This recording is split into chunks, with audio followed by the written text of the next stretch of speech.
Okay, we're going to do some fractions questions here, and in particular we're going to subtract some fractions. And it says, subtract these fractions, write each answer in its simplest form. That's important, and it's a very common for fractions questions to have this instruction. Okay, let's have a look at question 59 here. And it is 6 take away 2/8. Okay, this is 6 wholes. All right, and we want to take away 2/8. Now there's a couple of ways we might do this. The first way I'm going to show you is where we change these 6 wholes into fractions. Okay, we're going to change it into an improper fraction. That's where the top number, the numerator, is greater than the bottom number, the denominator. So let's have a look. If each whole, this 8 here, these 8s, this means that each whole has been divided into 8 equal sized pieces. Okay, so in 6 wholes I will have 6 times 8 equal sized pieces. So 6 is equal to 48 eighths. Okay, so now we have 48 over 8. This is an improper fraction. And what I've been asked to do is to subtract 2/8. And this is nice and easy because the denominators are the same. So I'm doing 48 take away 2, which gives me 46. So now I have 46 eighths. But that's not the end of the story. I can't give the answer like that, can I? Because I've been asked to give it in its simplest form. All right, so what I need to do now is find out how many wholes are in this, and I do that by dividing 46 by 8. Now the largest number I can get into, the largest number of 8s I can get into 46 is, are you working it out? It's 5. Okay, so that equals 5, and I'm going to have 6 left over because 5/8 are 40, and that leaves me with 6 left over. So I'm going to have 6/8 left over, but that's not enough because I can simplify this even further. All right, I need to think what's the largest number I can divide into both top and bottom. All right, and that would be a 2. So this is going to be 5, and 6 divided by 2 is 3, and 8 divided by 2 is 4. So my final answer is going to be 5 3/4. All right, now another way I could have thought about it, actually I'll do that down here, is, okay, I've got 6 take away 2/8. I seem to be writing sideways. Okay, so 6 take away 2/8. I can see that this is less than 1 whole. Okay, so I know my answer is going to be 5 and something. Okay, so let's split out, imagine we split out 1 whole from this. What's 1 whole take away 2/8? Okay, so that would be 8/8 take away 2/8, which would leave me with 6/8. So I very quickly get to this stage that we had up here. Okay, 5 6/8. Right, I could have written it out. So 5, and then I would have had 5 8/8 take away my 2/8, giving me the 5 6/8. Okay, so 5 6/8, but then I still have this where I need to simplify it. All right, I need to give the answer in its simplest form. So the largest number that will divide into both of these is 2. So 5 3/4. Okay, so that's my final answer for question 59. Okay, let's have a look at question 60. Okay, we've got 10 take away 5/12. Now again, I could do it, the first one way would be to think, okay, how many twelfths are in 10 wholes. Okay, this number means that each whole has been divided into 12 equal size pieces. If I've got 10 of those wholes, how many of these pieces will I have? Well, I'll have 120. So it's 120 over 12. So I've got 120 twelfths. Okay, and that is going to be, well, sorry, we're going to subtract 5 twelfths from that. Okay, which is going to, it's a nice simple sum to do. 120 take away 5 gives us 115 over 12. Okay, and then I need to see, well, I need to simplify this. I need to see how many wholes am I going to have there, and I'm going to have 9. Okay, so I can fit 9 wholes. And what am I going to have left over? I'm going to have 7 left over, so 7 twelfths left over. All right, and I can't, there's no number. Let's have a look. Can I simplify this any further? Is there a number that I can divide in both top and bottom? No, I can't divide 2 into these, or 3. No, that's not going to work. All right, so that's my first method, all right, to get this answer. Or again, I could have done it the slightly easier way. It depends on the question. Sometimes this method is going to be the most appropriate. This is quite simple though. So subtract 5 twelfths. This is less than 1.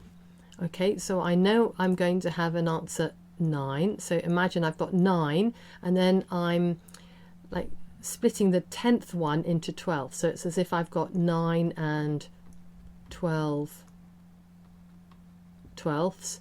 Take away the 5 twelfths gives me 9 and 7 twelfths.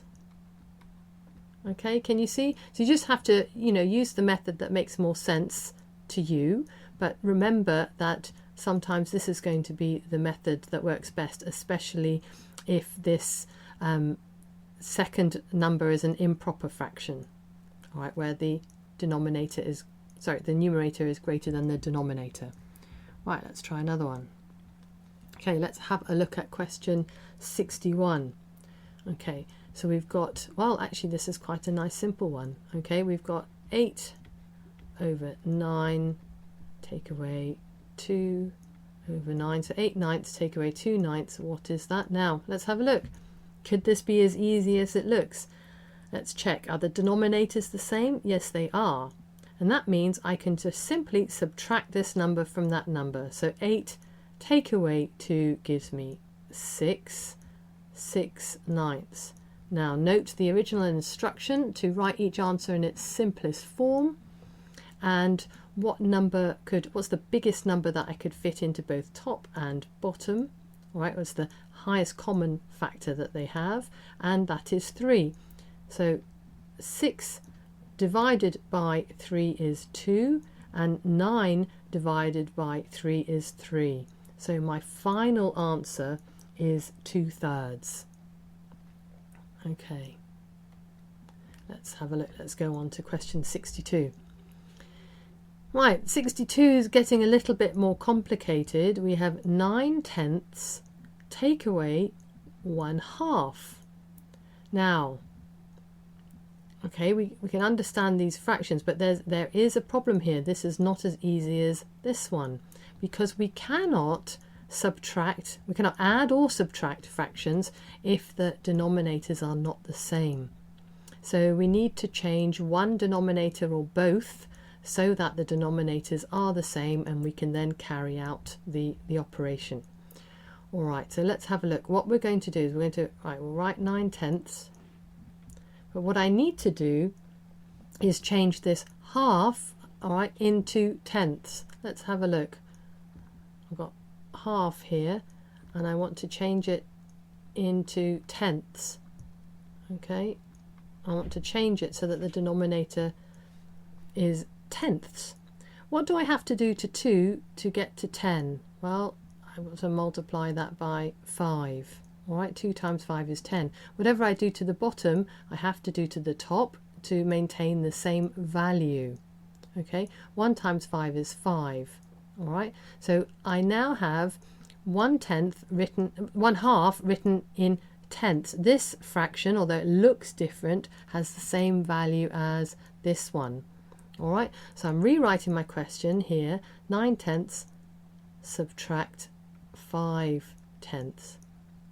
And now it is easy because it literally is 9 take away 5, which gives me 4/10. Okay, I might be quite pleased with myself because I've had to do a little bit of working out here, but that's not the end of the story, okay, because again we were asked to write each answer in its simplest form. And if you look, I think we can divide both top and bottom by something to simplify this answer. Okay, have you had a think about it? Okay, we can divide 4 by 2, can't we, to get 2, and we can divide 10 by 2 to get 5. All right, so our final answer is this, 2/5. All right, that's for question 62. Okay, let's continue. Let's look at question 63. All right, 2 and 6/9 subtract 1/3. Okay, and again we've got the same problem. We cannot subtract this from this because the denominators are not the same. And you know, we either have to change one or both denominators so that they are the same. In this case, we can simply change the third into ninths. Let's have a look here. So 1/3. I want to, so what is it going to be in ninths? Okay, what's it going to be in ninths? All right, so 3, what do I have to do to 3 to get to 9? That's times 3. All right, and I have to do the same to the top. That's going to be times 3, so that's 3. So 1/3 has the same value, is the equivalent to 3/9. So now I can write this out again. Right, so we've got 2 and 6/9 subtract 3/9. This is looking a lot easier now. Okay, equals. Now we don't have to go into this whole, so we know we're going to have 2. All right, and then I've got 6/9 take away the 3/9. That's going to leave me with 3/9. Okay, now think about it. Is that the end of the story here? No, not quite, because I need to write this in its simplest form. So 3/9, well, we already know actually, okay, up here what the simplest form is, because we had to change from thirds to ninths right at the beginning of the question. All right, so we know if we divide, let's do this the other way around, 3/9, if we divide both top and bottom by 3, okay, equals 1/3, or 1/3. Okay, so our final answer is 2 and 1/3. Okay, right, where's my pen gone? There we go. Let's try the next question. Question 64. All right, so we've got 4 and 9/12 take away 2/4. And hopefully by now you can see what the problem is. We cannot just subtract this from this because they don't share the same denominator. Right, and in this case maybe you'll see that there is a relationship between these two numbers, and it should be quite easy to change our quarters into 12ths. Let's have a look. Let's do 2/4. What's it equal to in 12ths?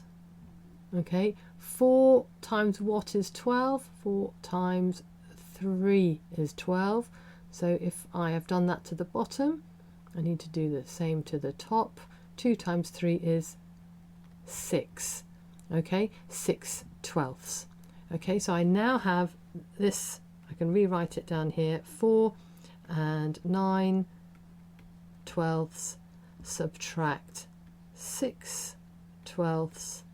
Okay, and this is now, this bit's nice and easy. All right, I know that the answer is going to have 4 holes. I can leave those 4 holes untouched, and we're going to do 9 take away 6, which gives us 3/12. Okay, now what else do we have to do?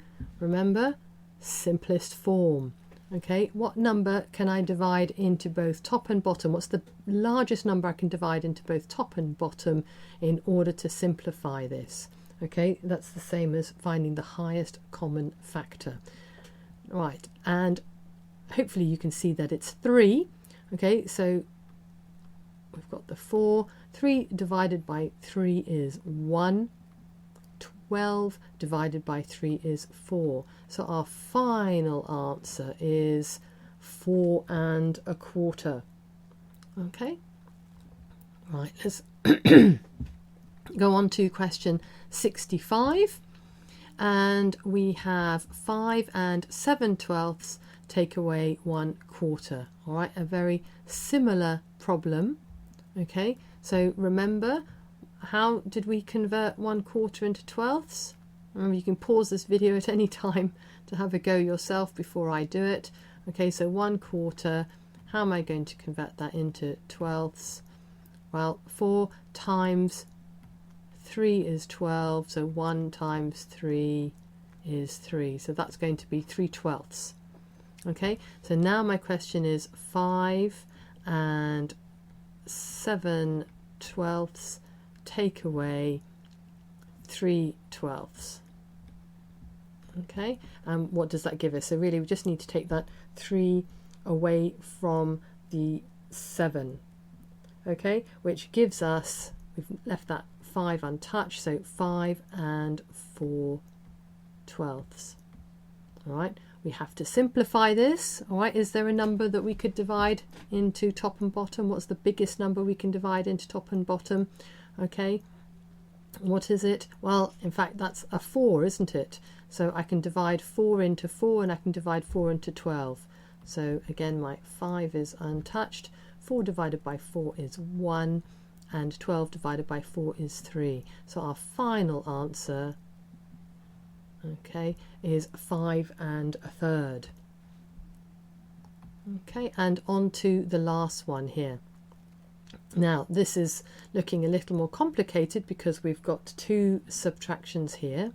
All right, and look at that, we've got 2 different denominators. So what are we going to do? This is tenths and this is fifths. Is there an easy denominator that we can use? Well, yes, we can change fifths into tenths. So shall we do that first?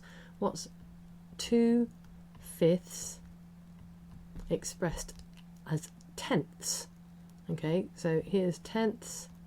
So 5 times 2 is 10. So I need to multiply the top by 2 as well. 2 times 2 is 4. Okay, so I can rewrite this as 7 take away 9/10 take away 4/10. Okay, now what we probably need to do then is to convert this into tenths. Okay, so how many tenths are in 70? Remember, this number means how many equal sized pieces each whole has been converted into or divided into. Okay, so, and we've got 7 of those wholes, so we have 70. So that's, we have got 70 tenths. Okay, and we want to take away 9/10 and take away 4/10. Okay, is that making more sense now? All right, so 70 tenths take away 9/10, take away 4/10. All right, so if we take away those, we're going to end up with 57 tenths. Okay, I've got 57 tenths after taking away 9 and 4/10.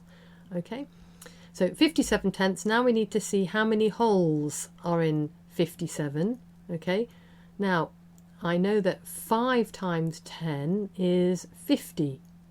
6 times 10 would be 60, that would be too much. So I know that I've got 5 holes, okay, with 7/10 left over. Right, is there a number that I can divide into both top and bottom? Can I simplify this any further? No, I can't. That's our final answer. Okay, 5 7/10. Okay, I hope that's helped.